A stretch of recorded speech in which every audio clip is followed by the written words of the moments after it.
J'ai 82 ans aujourd'hui. Mes mains sont marquées par le temps, ma peau porte les traces du soleil des champs et mes cheveux gris racontent une vie entière. Mais ce que personne ne voit, c'est le poids que j'ai porté pendant 50 longues années. Un secret si lourd qu'il a transformé ma vie en prison, plus oppressant que n'importe quelle cellule, plus étouffant que n'importe quelle chaîne.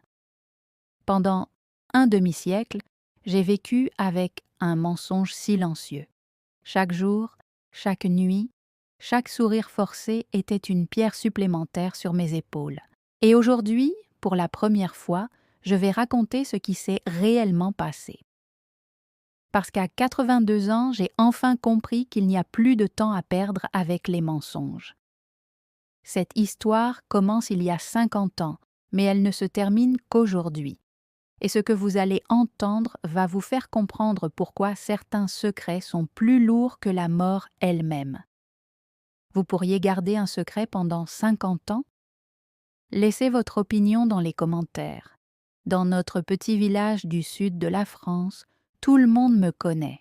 Madame Colette, la femme respectable, celle qui fait le meilleur pain maison du village, celle dont la maison sent toujours la lavande et le romarin frais, celle qui ne manque jamais la messe du dimanche et qui salue tout le monde avec un sourire chaleureux. Mes voisins me respectent, mes petits-enfants m'adorent. Quand ils viennent me rendre visite le dimanche après-midi, je leur prépare des tartes aux pommes et je leur raconte des histoires de mon enfance. Ils rient, ils m'embrassent, ils me disent que je suis la meilleure grand-mère du monde. Ma vie semble paisible. Chaque matin, je me réveille à 6 heures. Je prépare mon café dans la vieille cafetière italienne que j'ai depuis 30 ans.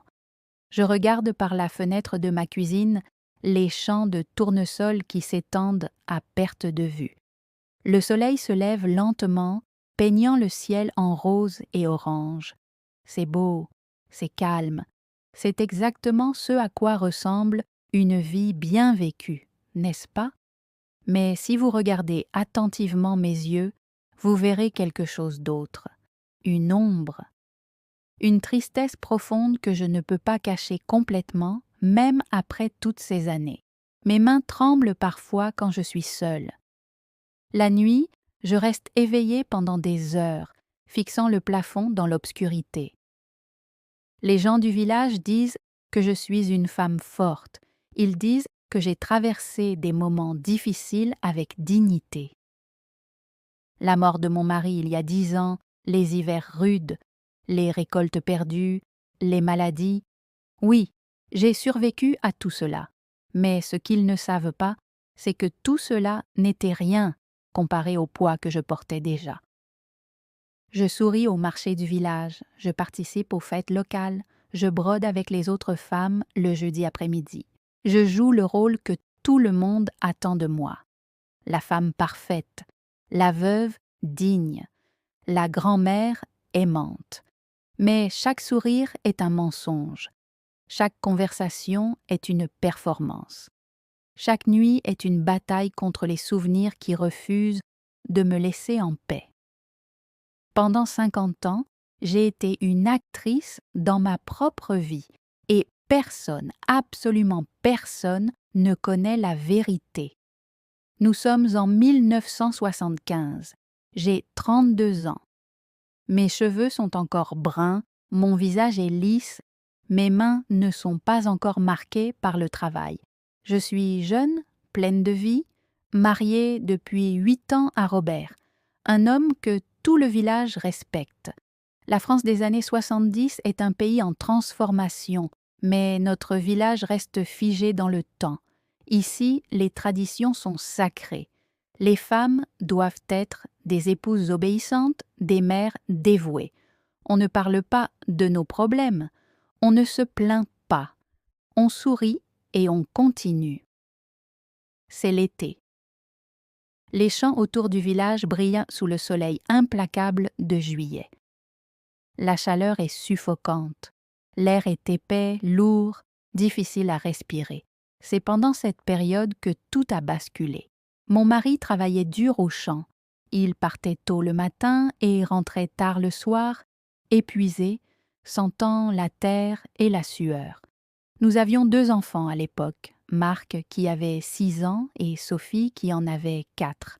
Des enfants magnifiques qui remplissaient la maison de rires et de cris joyeux. Mais cette année-là, quelque chose s'est brisé entre Robert et moi. Il était devenu distant, froid. Il ne me regardait plus comme avant, il ne me touchait plus avec tendresse. Quand je lui demandais ce qui n'allait pas, il me criait dessus, me disait que j'étais trop exigeante, trop sensible. Les nuits devenaient un cauchemar, les disputes étaient de plus en plus violentes. Pas physiquement, non. Robert n'a jamais levé la main sur moi, mais les mots peuvent faire plus mal que les coups, et ces mots me détruisaient lentement, nuit après nuit. Et puis il y a eu cette nuit de juillet, la nuit où tout a changé pour toujours. J'étais dans la cuisine, nettoyant après le dîner. Les enfants dormaient à l'étage. Robert était sorti avec ses amis au café du village. Je l'ai entendu rentrer vers minuit, trébuchant contre la porte. Il était ivre, encore une fois. Ce qui s'est passé ensuite, je l'ai enfoui si profondément dans mon esprit que pendant des années, j'ai presque réussi à me convaincre que c'était un cauchemar. Mais ce n'était pas un cauchemar, c'était réel, horriblement, douloureusement réel. Cette nuit-là, dans ma propre cuisine, dans ma propre maison, j'ai découvert une vérité qui allait me hanter pour les 50 prochaines années. Robert n'était pas seulement distant, il n'était pas seulement froid, il avait une liaison avec la sœur de mon meilleur ami et elle était enceinte. Mais ce n'est pas tout. Ce qui m'a brisée complètement, ce qui m'a transformée en prisonnière de mon propre silence, c'est ce qu'il m'a dit ensuite. Il m'a regardée avec des yeux vides et m'a dit que si je révélais quoi que ce soit, il partirait avec les enfants. Il connaissait le maire, le juge, le curé. Dans ce village, sa parole valait plus que la mienne. J'étais juste une femme, une épouse, personne ne me croirait. Personne ne prendrait mon parti. Et il avait raison. À cette époque, dans notre village conservateur, une femme divorcée était une honte. Une mère qui perdait ses enfants était considérée comme une ratée, une mauvaise mère. J'aurais tout perdu, ma réputation, mes enfants, ma place dans la communauté. Alors j'ai fait le seul choix qui me semblait possible à l'époque. J'ai gardé le silence. J'ai enterré la vérité si profondément que même moi, parfois, j'oubliais qu'elle existait. Mais un secret enterré n'est pas un secret mort. Il pousse sous terre comme une mauvaise herbe, envoyant ses racines toxiques dans chaque partie de votre vie. Et pendant 50 ans, j'ai laissé ce secret me dévorer de l'intérieur. Qu'en pensez-vous jusqu'à présent? Est-ce que vous auriez fait le même choix? Partagez votre opinion dans les commentaires. Les années qui ont suivi cette nuit de juillet 1975 ont été les plus difficiles de ma vie. Pas à cause de la pauvreté, pas à cause de la maladie, mais à cause du mensonge que je devais vivre chaque jour. Robert a continué sa liaison pendant 2 ans. Chaque fois qu'il prétendait aller travailler tard, je savais où il était vraiment. Chaque fois qu'il rentrait avec du parfum étranger sur ses vêtements, je devais faire semblant de ne rien remarquer. Chaque fois qu'il m'embrassait les enfants en leur disant qu'il les aimait, je devais retenir mes larmes en sachant qu'il était prêt à les abandonner pour une autre femme. Les nuits étaient les pires. Je restais éveillée, fixant le plafond, sentant le poids de son corps à côté de moi dans le lit. L'homme qui avait promis de m'aimer et de me protéger. L'homme qui m'avait trahi de la manière la plus cruelle possible. Et je ne pouvais rien dire, rien faire, juste sourire et continuer. J'ai développé des insomnies chroniques. Mes mains commençaient à trembler sans raison. Je perdais du poids rapidement. Les autres femmes du village me demandaient si j'étais malade. Je leur disais que c'était juste la fatigue, juste le stress d'élever 2 enfants. Elles me croyaient. Pourquoi ne me croiraient-elles pas? J'étais Colette, la femme forte qui ne se plaignait jamais. Marc et Sophie grandissaient sans savoir que leur mère mourait lentement à l'intérieur. Je les regardais jouer dans le jardin, rire, courir sous le soleil, et je me demandais quel genre de mère j'étais pour leur cacher une vérité si importante. Mais comment pouvais-je leur expliquer? Comment une mère dit-elle à ses enfants que leur père est un menteur, que leur famille est construite sur des mensonges? Alors je continuais à jouer mon rôle. Je préparais les repas, je lavais les vêtements, je souriais aux voisins, je participais aux événements du village. Personne ne savait, personne ne pouvait savoir. La liaison de Robert a finalement pris fin en 1977. L'autre femme a perdu le bébé et a quitté le village. Robert est revenu à moi comme si rien ne s'était passé, comme si les 2 dernières années n'avaient été qu'un mauvais rêve. Il s'attendait à ce que je l'accueille à bras ouverts, à ce que je pardonne et oublie. Et vous savez quoi? C'est exactement ce que j'ai fait, parce que c'est ce qu'on attendait de moi, parce que c'est ce qu'une bonne épouse devait faire. Mais à l'intérieur, quelque chose était mort. L'amour que j'avais eu pour lui s'était transformé en cendre froide. Chaque fois qu'il me touchait, je devais me forcer à ne pas reculer. Chaque fois qu'il me disait qu'il m'aimait, je devais mordre ma langue pour ne pas crier la vérité. Les années passaient. Les enfants grandissaient. Marc s'est marié en 1990, Sophie en 1993. J'ai eu des petits-enfants. La vie continuait, comme une rivière qui coule inexorablement vers la mer. Robert et moi sommes devenus étrangers, vivant sous le même toit. Nous parlions de la météo, des récoltes, des petits-enfants. Mais nous ne parlions jamais de ce qui s'était vraiment passé. Le secret était devenu un mur invisible entre nous, si épais que même après 30 ans de mariage, nous étions plus seuls que si nous avions vécu dans des continents différents. Pendant toutes ces années, j'ai pensé 1000 fois à révéler la vérité, quand mes enfants sont devenus adultes, quand mes petits-enfants sont nés, quand Robert est tombé malade. Mais chaque fois, la peur me paralysait, la peur de détruire la famille que nous avions construite, la peur de briser l'image que mes enfants avaient de leur père, la peur d'être jugée pour avoir gardé le silence pendant si longtemps. Alors, j'ai continué à porter ce poids, seul, toujours seul. Robert est mort il y a 10 ans, en 2015, cancer du poumon. Il est parti rapidement, en quelques mois.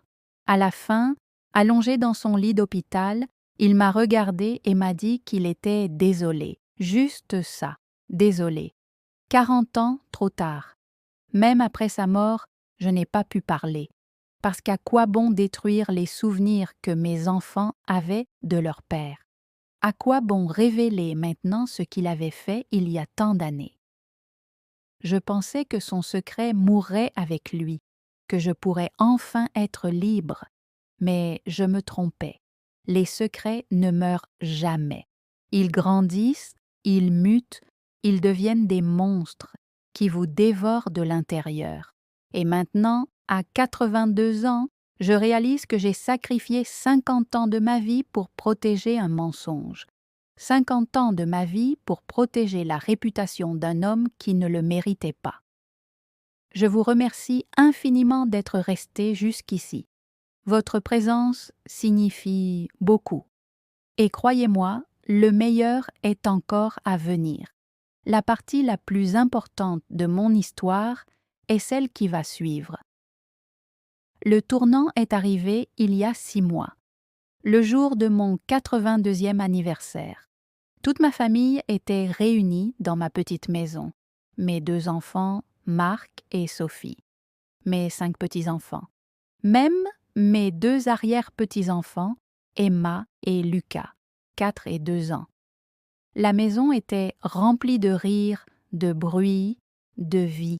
Nous étions tous assis autour de la grande table en bois que Robert avait construite il y a 50 ans. Cette même table où nous avions partagé tant de repas, tant de moments qui semblaient heureux de l'extérieur. Ils chantaient « Joyeux anniversaire ». Ils m'ont offert des cadeaux, des écharpes tricotées à la main, des photos encadrées, des lettres pleines de mots d'amour et de gratitude. Sophie s'est levée pour porter un toast. Elle avait les larmes aux yeux. « Maman, a-t-elle dit, tu es la femme la plus forte que je connaisse. Tu as traversé tellement d'épreuves avec grâce et dignité. Papa serait si fier de toi. Tu nous as montré ce que signifie être une vraie femme, une vraie mère. Merci pour tout ce que tu as sacrifié pour nous. » Tout le monde a applaudi. Tout le monde souriait. Et moi, j'étais assise là, entourée de tout cet amour, de toute cette admiration, et je me sentais comme une imposture, une menteuse, une lâche. Parce que la vérité, c'est que je n'étais pas forte, j'étais faible. J'avais gardé le silence pendant 50 ans, non pas par force, mais par peur. Et maintenant, ma fille me remerciait pour des sacrifices qu'elle ne comprenait même pas vraiment. Cette nuit-là, après que tout le monde soit parti, je me suis assise seule dans ma cuisine. La même cuisine où, 50 ans plus tôt, ma vie avait basculé. J'ai regardé mes mains vieilles et tremblantes. J'ai pensé à toutes les années que j'avais perdues, à toute la joie que je m'étais refusée, à toute la paix que je n'avais jamais connue. Et j'ai réalisé quelque chose de fondamental. J'avais 82 ans. Combien de temps me restait-il? 5 ans? 10 ans si j'avais de la chance. Est-ce que j'allais mourir avec ce secret? Est-ce que j'allais emporter cette douleur dans ma tombe? Non, non, je ne le ferai pas. Pour la première fois en 50 ans, j'ai pris une décision pour moi. Pas pour protéger Robert, pas pour protéger mes enfants de la vérité, pas pour maintenir une façade respectable, pour moi, pour la femme de 32 ans qui méritait d'être entendue, pour la femme de 82 ans qui méritait enfin la paix. J'allais dire la vérité. Les semaines suivantes ont été terrifiantes. Chaque jour, je me réveillais avec la même question. Comment allais-je le dire? Quand? Où? Est-ce que mes enfants me pardonneraient d'avoir gardé le silence pendant si longtemps? Est-ce que cela changerait la façon dont ils se souvenaient de leur père? J'ai passé des nuits blanches à répéter les mots dans ma tête, à imaginer leurs réactions, leur choc, leur colère peut-être, leur déception, mais quelque chose en moi avait changé. Pour la première fois en 50 ans, je n'avais plus peur. Ou plutôt, j'avais peur. Mais j'étais plus fatiguée que j'avais peur. Fatiguée de porter ce poids, fatiguée de prétendre, fatiguée de vivre dans une prison que je m'étais construite moi-même.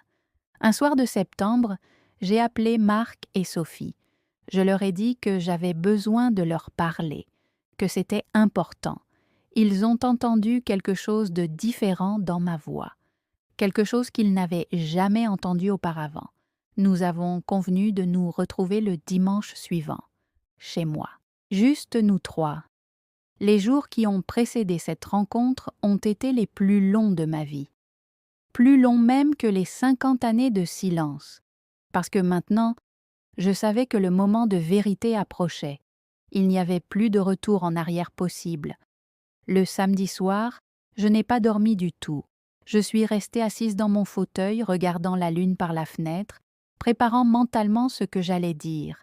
Et quand le dimanche est arrivé, quand j'ai entendu la voiture de Marc se garer devant la maison, mon cœur battait si fort que je pensais qu'il allait exploser. C'était le moment.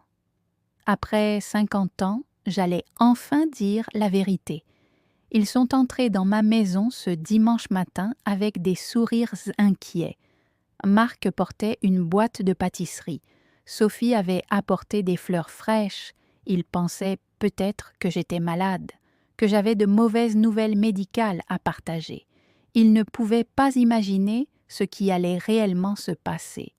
Nous nous sommes assis autour de cette même table, la table témoin de tant de mensonges, la table qui allait maintenant entendre la vérité. J'ai regardé leur visage. Marc, 56 ans maintenant, ressemblait tellement à son père, les mêmes yeux bruns, le même menton carré. Sophie, 54 ans, avait mes pommettes hautes, mon sourire prudent, mes enfants, les personnes que j'avais le plus aimées au monde, les personnes pour qui j'avais gardé le silence pendant un demi-siècle. Ma voix tremblait quand j'ai commencé à parler. Il y a quelque chose que je dois vous dire, quelque chose que j'aurais dû vous dire il y a longtemps, quelque chose que je porte seule depuis 50 ans. Le silence dans la pièce était si épais qu'on aurait pu le couper avec un couteau. Marc et Sophie échangeaient des regards confus, et puis, lentement, avec des mots qui pesaient des tonnes, j'ai commencé à raconter. Cette nuit de juillet 1975, la liaison de leur père, les menaces, ma décision de me taire, les 50 années de torture silencieuse qui ont suivi. Au début, il ne disait rien. Il me regardait simplement, les yeux écarquillés, comme s'il ne comprenait pas les mots qui sortaient de ma bouche, comme si je parlais une langue étrangère. Puis Sophie a commencé à pleurer, pas des larmes douces et silencieuses, mais des sanglots profonds et déchirants qui secouaient tout son corps. Marc était devenu blanc comme un linge. Il serrait les poings si fort que ses jointures étaient blanches. Pourquoi? C'est Marc qui a parlé en premier. Sa voix était rauque, brisée. Pourquoi tu ne nous as rien dit? Comment pouvais-je leur expliquer? Comment pouvais-je leur faire comprendre la peur qui m'avait paralysée pendant si longtemps, la honte d'avoir été trahie, la terreur de les perdre? J'avais peur, ai-je dit simplement. J'avais peur de tout perdre, vous, ma place dans ce village, ma dignité. À cette époque, une femme divorcée était une honte. Une mère qui abandonnait son mariage était considérée comme une ratée. Je pensais que si je gardais le silence, je pourrais au moins vous garder, vous. Sophie pleurait toujours. Mais elle s'est levée et est venue vers moi. Elle m'a prise dans ses bras et m'a serré fort. « Maman », a-t-elle murmuré contre mon épaule, « tu as porté ça toute seule pendant 50 ans ?» J'ai hoché la tête, incapable de parler. Les larmes coulaient maintenant librement sur mon visage. Des larmes que j'avais retenues pendant 50 ans. Des larmes qui contenaient toute la douleur, toute la solitude, toute la peur que j'avais cachée au monde. Marc s'est levé aussi, il est venu vers nous, et pour la première fois depuis qu'il était devenu adulte, j'ai vu mon fils pleurer. « Je suis tellement désolé, maman, » a-t-il dit. « Désolé que tu aies dû traverser ça seule. Désolé que papa t'ait fait ça. Désolé que nous ne l'ayons jamais su. » Nous sommes restés comme ça pendant longtemps, serrés les uns contre les autres, pleurant ensemble, guérissant ensemble. Quand nous nous sommes finalement séparés, quelque chose avait changé. Le poids énorme que j'avais porté pendant 50 ans s'était allégé. Pas complètement disparu, non. Certaines douleurs ne disparaissent jamais complètement. Mais pour la première fois en un demi-siècle, je pouvais respirer librement. Sophie m'a regardée avec des yeux rouges et gonflés. « Tu es la femme la plus courageuse que je connaisse, » a-t-elle dit. Pas parce que tu as gardé le silence, mais parce que tu as finalement trouvé le courage de le briser. Dans les semaines qui ont suivi, quelque chose d'extraordinaire s'est produit. Sophie a partagé mon histoire avec quelques femmes proches de notre famille, des femmes de notre village, des femmes que je connaissais depuis des décennies. Et vous savez ce qui s'est passé? Elles ont commencé à partager leurs propres histoires, des histoires similaires, des secrets qu'elles avaient gardés, des trahisons qu'elles avaient subies en silence, des douleurs qu'elles avaient portées seules. Il y avait Marguerite, 75 ans, qui avait vécu avec un mari violent pendant 30 ans avant de trouver le courage de partir. Il y avait Isabelle, 68 ans, qui avait été forcée par sa famille à abandonner le grand amour de sa vie parce qu'il n'était pas assez bien socialement. Il y avait Anne-Marie, 80 ans, qui avait perdu un enfant à la naissance et n'avait jamais été autorisée à en parler parce que c'était inapproprié. Toutes ces femmes, toutes ces histoires, toutes ces douleurs cachées pendant des décennies. Mon secret, en étant révélé, avait ouvert une porte vers la guérison collective, vers la compréhension, vers la libération. Nous avons commencé à nous réunir une fois par semaine, juste quelques femmes âgées, assises dans mon salon, buvant du thé et partageant nos vérités. Pas de jugement, pas de honte, juste de l'écoute, de la compassion, de la solidarité. Et vous savez ce que j'ai réalisé? Que le silence nous avait toutes emprisonnées, que nos secrets nous avaient toutes isolées. Mais qu'en les partageant, nous trouvions une force collective que nous n'aurions jamais pu imaginer. Aujourd'hui, à 82 ans, je vis ma première vie vraiment libre, libre de la prison du mensonge, libre du poids du secret, libre de la honte qui m'avait étouffée pendant 50 ans. Est-ce que je regrette d'avoir attendu si longtemps? Oui, chaque jour. Je pense à toutes les années que j'ai perdues, à toute la paix que je me suis refusée, aux nuits blanches que j'ai passées seule avec ma douleur.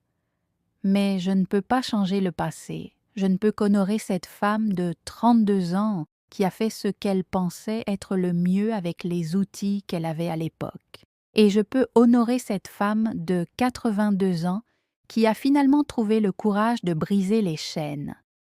Mon message pour vous qui m'écoutez aujourd'hui est simple. Ne laissez pas vos secrets vous emprisonner. Ne laissez pas la peur vous voler votre vie. Ne sacrifiez pas votre paix pour protéger les mensonges des autres. La vérité peut faire mal.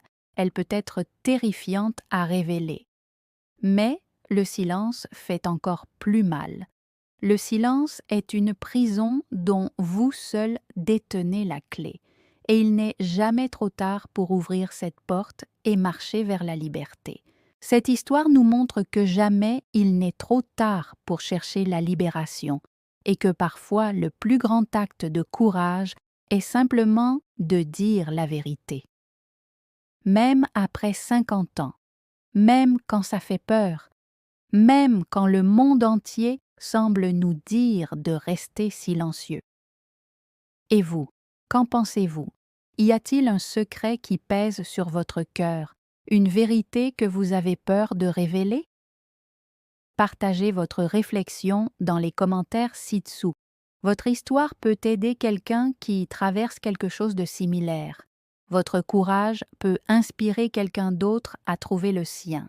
Si cette histoire a touché votre cœur, abonnez-vous à la chaîne et activez la cloche pour ne pas manquer les prochaines histoires vraies qui vont vous émouvoir. Et n'oubliez pas de regarder la prochaine vidéo recommandée où une autre histoire surprenante va vous faire réfléchir sur les secrets que nous portons tous. Parce qu'au bout du compte, nous portons tous quelque chose, mais nous n'avons pas à le porter seuls.